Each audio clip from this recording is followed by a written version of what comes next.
Germany, post-1918. An extremely depressed economy, rebellion sparking all over the country, a Red Scare, and the guilt of war constantly being weighed upon their shoulders. The only common ground that the country shared was that of hate and revenge for the people who had put them in such a hard place, all culminating to the rise of one group that would forever change the face of Germany and the world that we know today. The Nazi Party, with Adolf Hitler at the forefront of it all, leading Germany into oblivion. These events set up the perfect storm for Hitler's takeover.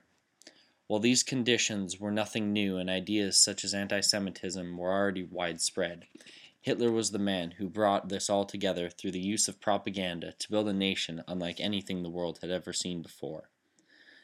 By the time Hitler first attempted to take over the government in 1923, he had amassed a huge gathering of followers through his nearly undisputed takeover of the German Workers' Party. This coup did not succeed, though, and Hitler was sent to prison where he wrote his autobiography Mein Kampf.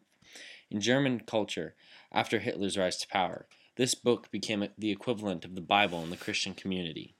The ideals in this book were inspired by a book published in 1895 known as The Crown, a study of the popular mind. The book discusses using propaganda as a rational means to control the irrational behavior of the crowd or the population. It was here that Hitler began his propaganda as a means to gather support from the German people. It worked. Ultimately, propaganda brought the discombobulated German people together under one flag, one idea. Meine Herren, seit dem 30. Januar hat sich in Deutschland eine Umwälzung vollzogen, die in unserer Geschichte einst mit Recht als die nationale Revolution bezeichnet werden wird. Dass dieser Vorgang stattfand und in der uns bekannten Form ist zwei Gründen zuzuschreiben.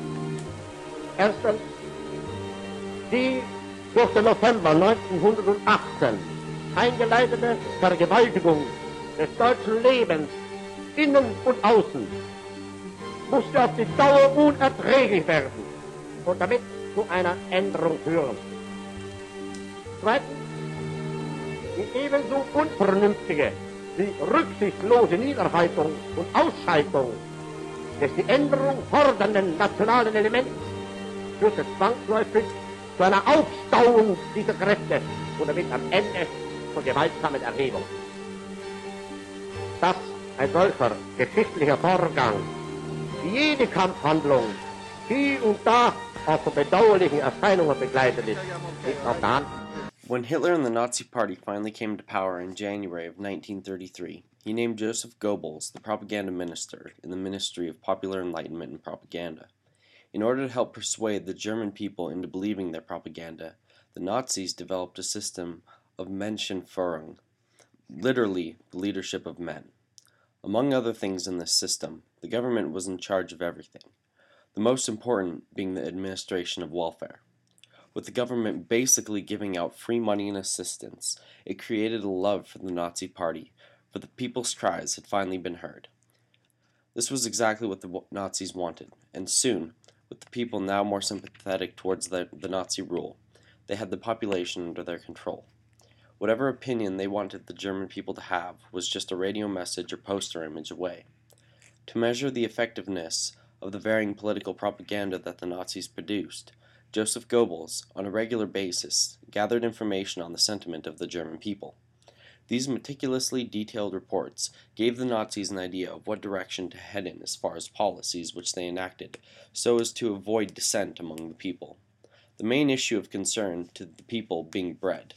Therefore, the Nazis did everything possible to avoid raising the price of bread because they knew the German people would start to lose faith in their ability to keep the promises of economic and political stability that had gotten them elected in the 1933 elections. There were many mediums through which the Nazis spread their propaganda, some very basic such as posters, movies, and radio messages. However, the question still remains, why believe this? What proof or reason does the government have for posting this? How can a group of people so large blindly begin to follow whatever it was they were told?